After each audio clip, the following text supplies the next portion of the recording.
Aujourd'hui, alors que le Triduum pascal ouvre pour les chrétiens la porte du passage de la vie à la mort, de la mort à la vie, j'ai choisi de donner ma voix à un texte qui éclaire cette question intemporelle, sensible, qui nous traverse tous l'esprit, en ces temps de maladie, de guerre, de tempête.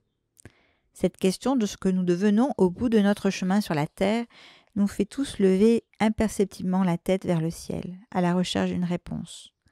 Je remercie Patricia Vasquez, auteure de ce conte si délicat que j'ai découvert au fil de mes pérégrinations, de me laisser associer ma voix à sa plume. Il me plaît de penser que nous devenons cette étoile qui brille de mille feux au fond de nos cœurs, aux mille couleurs de notre vie ici. Je dédie cette voix de plume à deux de mes vieux amis qui me sont chers, de ceux qui ont donné des couleurs à mon arc-en-ciel, qui se préparent à accrocher leur étoile au ciel, dans mon ciel. L'étoile merveilleuse. Il était une fois une gentille vieille femme qui savait décrocher les étoiles. Bien sûr que c'était curieux, car personne n'avait le bras assez long pour décrocher les étoiles dans le ciel. Mais elle avait ce don. « Tu veux savoir ce que je trimballe dans mon sac ?» dit-elle à Isaou en entrant dans sa chambre. Il lui fit un petit signe d'affirmation de la tête. Elle fouilla dans son cabas rose fluo, en sortit une brosse à cheveux, une brosse à dents vertes, des chouchous de toutes les couleurs, des chewing-gums en vrac sans boîte, des clés perdues, des pièces jaunes qu'elle mettra, dit-elle, dans les boîtes jaunes, du maquillage improbable, un nez rouge qu'elle s'empressa de poser sur son nez et qui retomba sur le lit de Isaou, des pinceaux et des gouaches. Isaou la regardait faire sans rien dire.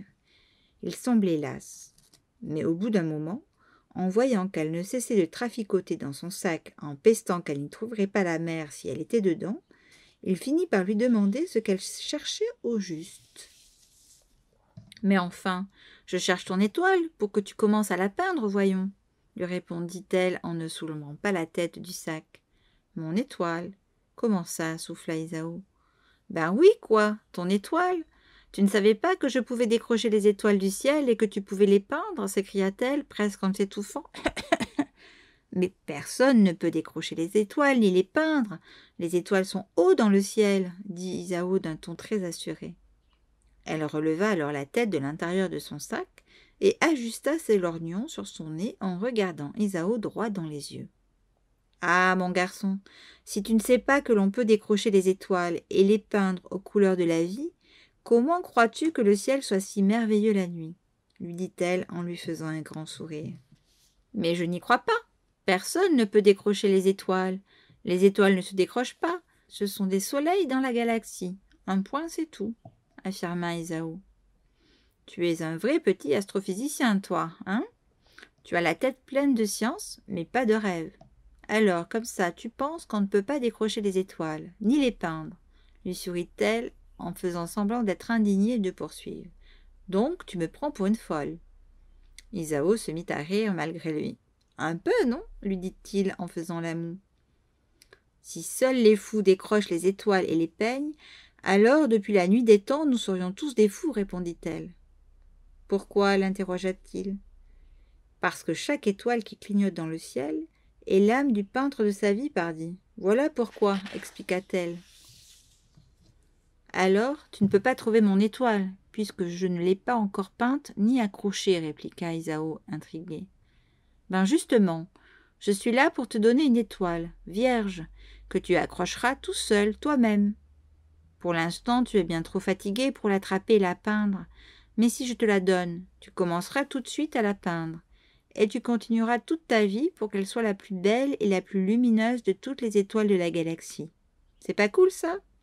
Et puis, comme tu as une âme d'astronaute, je suis sûre que tu trouveras des couleurs galactiques à peindre sur ton étoile. » Tout en lui parlant, elle continuait de farfouiller dans son cabas quand elle s'exclama ravie.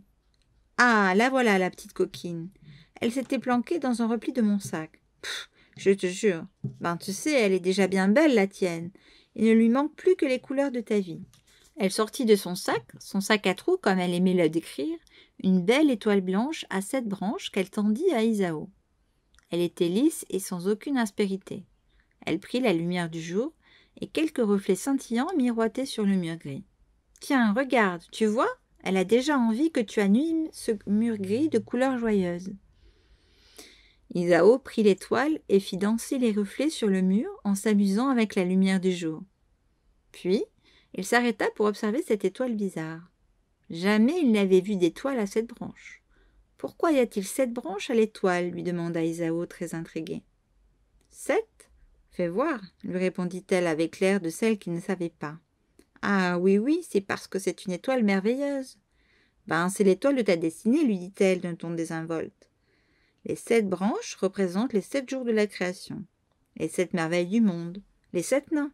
Tu connais l'histoire des 7 nains au moins, petit Einstein. Isao fit oui de la tête et lui rendit l'étoile avec un air aussi triste que les murs de la pièce. Ma destinée sera courte, tu sais, regarde ce lit, cet hôpital. Les médecins disent que je vais mourir bientôt, lui raconta Isao. Pff, les médecins sont des ânes. Ton étoile n'est pas peinte des couleurs de ta vie. Tu vois bien, elle est aussi blanche que ton visage est pâle. Hug !» Et elle leva la main comme le signe des Indiens. Isao se mit à rire.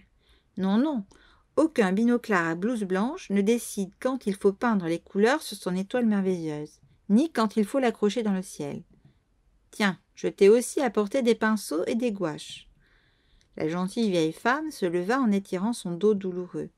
Elle remit ses affaires en vrac dans son sac à trous, en jurant comme une sorcière. Et n'oublie pas d'avoir de l'imagination pour les couleurs. Plus tu y mettras de couleurs, et plus ton étoile sera merveilleuse, lui dit-elle en partant. Et Isao se mit à peindre sur son étoile merveilleuse. Chaque seconde de la vie qui lui restait, il les passait à imaginer les couleurs extraordinaires de son étoile. Il mélangeait les couleurs et ajoutait des petites touches qui rendaient chaque jour son étoile un peu plus brillante que la veille. Et la nuit, quand tout l'hôpital dormait, Isao faisait scintiller son étoile sur le mur de sa chambre. Et c'était comme si des anges se mettaient à danser et à virevolter autour de lui en sarabande folle. Il n'avait plus peur d'être seul, il n'était plus triste de partir rejoindre le ciel. Son étoile était prête à illuminer les cieux. Quand Isao eut fini les couleurs de son étoile merveilleuse, il s'était mis de la peinture jusque sur le bout de son nez. Mais il se sentait heureux d'avoir accompli sa destinée. Il posa son étoile sur son cœur et il s'endormit pour l'éternité. On raconte dans cette histoire que nul n'a retrouvé l'étoile merveilleuse d'Isao qu'il avait posée sur son cœur. C'était comme si elle avait disparu avec lui. Mais il semble qu'il y a des nuits de pleine lune où les étoiles de la destinée scintillent de 1000 couleurs, toutes aussi flamboyantes les unes que les autres, qu'elles se mettent à danser et même qu'elles se décrochent du ciel pour redonner une étincelle de vie à ceux qui savent les peindre. Ne cessons jamais de peindre notre étoile merveilleuse, car il se pourrait bien que nous fassions partie de l'étrange mystère de la destinée humaine.